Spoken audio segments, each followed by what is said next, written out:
भरूच के नंदेलाव गांव में 45 वर्षीय कैटरर की रहस्यमय हत्या।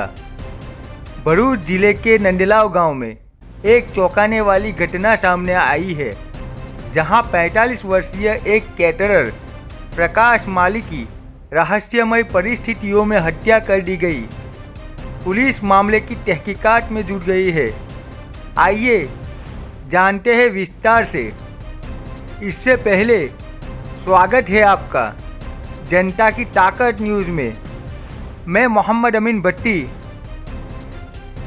नंदेलाव गांव में प्रकाश माली, जो पिछले कई वर्षों से कैटरिंग का व्यवसाय कर रहे थे, उनकी लाश हाथ पैर बंधी हालत में मिली। डीवाईएसपी सीके पटेल ने मामले पर गंभीर प्रतिक्रिया देते हुए त्वरित जांच के आदेश दिए हैं। फॉरेंसिक टीम ने मौके पर सबूत जुटाए हैं। गांव के लोगों और रिश्तेदारों से पूछताछ की जा रही है। हत्या के पीछे व्यापारिक दुश्मनी या व्यक्तिगत विवाद का कोण भी देखा जा रहा है। डीवाईएसपी सीके पटेल का बयान है कि ये एक संगीन अपराध है। हमने केस की गंभीरता को देखते हुए विशेष टीम गठित की है। जल्द ही दोषियों को पकड़कर कानून के समक्ष लाया जाएगा। इस मामले में अभी कई सवाल अनुत्तरित है। पुलिस जांच के आधार पर ही स्पष्ट होगा कि आखिर किस वजह से प्रकाश माली की हत्या की गई।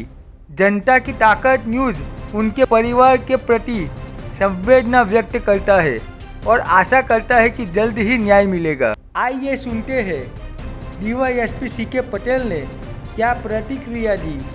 ભરૂચ શહેરના નંદેલાવ બ્રિજ નજીક આવેલી એક આશીર્વાદ નગર સોસાયટીના એક મકાનમાં એક 45 વર્ષના ઉંમરની આશરાના એક ઈસમની લાશ હાથ પગ બાંધેલી અને મોઢું બાંધેલી હાલતમાં પડેલી છે એવી હકીકત એ ડિવિઝન પોલીસ સ્ટેશને સવારના સમયે મળતા તાત્કાલિક ભરૂચ શહેર એ ડિવિઝન પોલીસ સ્ટેશનના માણસો જગ્યા ઉપર આવી ગયેલા અને જોતા જગ્યા ઉપર આવીને જોતા જણાયેલું કે તપાસ કરતાં જાણવા મળેલું કે આ જે મરણ ગયેલા છે ઈસમ એ પ્રકાશભાઈ માળી છે અને કેટરર્સના વ્યવસાય સાથે સંકળાયેલા છે. ઘરમાં જોતા ઘરના બધો સામાન વિખરાયેલી હાલતમાં હતો અને આ એમની જે લાશ હતી એમને હાથ પગ અને મોઢું કપડાથી બાંધેલી હાલતમાં હતું. પ્રથમ દૃષ્ટિએ લૂંટ કરવાના ઈરાદે આનું મોત નિપજાવેલું હોવાની હકીકત જણાતા તાત્કાલિક ભરૂચ શહેરની એલસીબી અને એસઓજીની પોલીસ ટીમને પણ જાણ કરવામાં આવતા તમામ એજન્સી એલસીબી અને એસઓજીના પોલીસ અધિકારી આવી ગયેલા સ્થળ ઉપર અને સ્થાનિક પોલીસ સ્ટેશન અને પોલીસ દ્વારા તપાસ આજુબાજુમાં પૂછપરછ કરતાં જાણવા મળેલું કે આ પ્રકાશભાઈ માળી છે કેટરર્સનો વ્યવસાય કરતા હતા અને એમનો પરિવાર હમણાં છેલ્લા 4 દિવસથી રાજસ્થાન એમનું જે વતન છે સિહોરી જિલ્લામાં ગામ આવેલું છે ત્યાં તહેવારના અનુસંધાને ગયેલો હતો. એ દરમિયાન એમના સાથે 2 મજૂરો જે અહીંયા કામ કરતા હતા, એક એમનું નામ જાણવા મળેલું છે રાજુ નામનો ઈસમ હતો અને એક બીજો ઈસમ પણ કામ કરતો હતો, એનું નામ નથી જાણવા મળેલું. એ બાબતે તપાસ ચાલુ છે.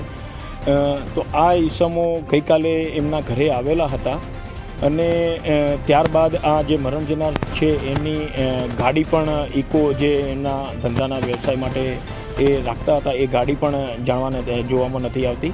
ઘરમાં સીસીટીવી કેમેરા લગાડેલા હતા તો એનું ડીવીઆર પણ ગુમ થયેલું છે. તો આ એક અને ઘરમાં બીજી કોઈ તોડફોડ થયેલી નથી, કોઈ દરવાજાને પણ તોડફોડ થયેલી નથી. એટલે પ્રથમ દ્રષ્ટિએ એમના સાથે આ મજૂરો જે 2 રાજુ અને એક બીજો ઈસમ હતો એ કામ કરતા હતા, એ લોકોએ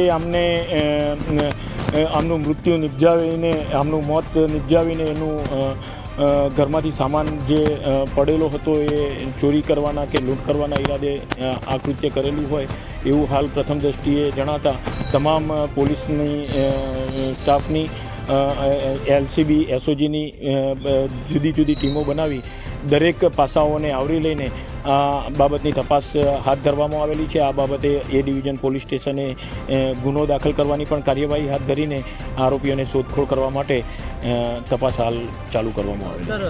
हम इस मामले पर निरंतर नजर बनाए हुए हैं। कोई नई जानकारी मिलते ही आपको अपडेट करेंगे। फिलहाल के लिए बस इतना ही और ये खबर यहीं समाप्त होती है।